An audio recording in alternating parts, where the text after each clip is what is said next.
Hey Grow family, it's day 4 of Holy Week, and that means it's Wednesday.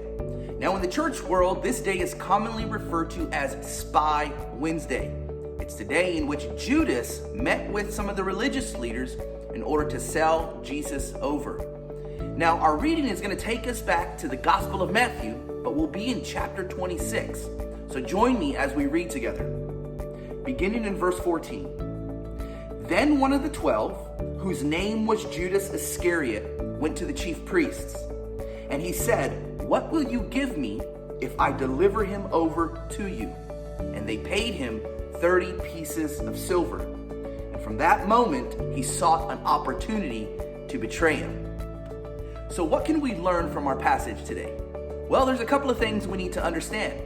First is the amount. Judas sold Jesus for 30 pieces of silver. That was the common price anyone during those times would have paid for a slave. It really demonstrates how Judas viewed Jesus. He saw him as nothing more than a slave, someone who wasn't to be valued or whose relationship wasn't to be taken serious. And from other parts of the gospel, we find that Judas was the treasurer of the group. He was in charge of the money bag. And we find out that at some point throughout the ministry of Jesus, he started stealing money, giving us further evidence to where his heart really was. So in the Gospel of Luke and in the Gospel of John, we read that Satan filled Judas.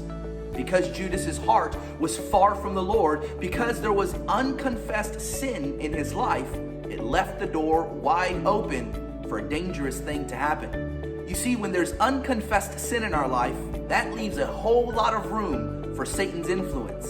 And you probably know the rest of the story. Later that week, in the garden, Judas will hand Jesus over to Roman authorities. The story of Judas reminds us that nothing good can come from giving up on Jesus. So what ways are you leaning into Jesus? Is there any unconfessed sin in your life? What are some choices, some addictions, maybe some lifestyle decisions that are keeping you from fully walking as a devoted follower of Jesus Christ? I want to continue to encourage you to tune in as we dive into the final days of Jesus' life. Tomorrow, we'll look at what happens on Thursday when Jesus gathers with his disciples and celebrates the Lord's Supper. Church, I want you to know that I love you and I'm thinking about you.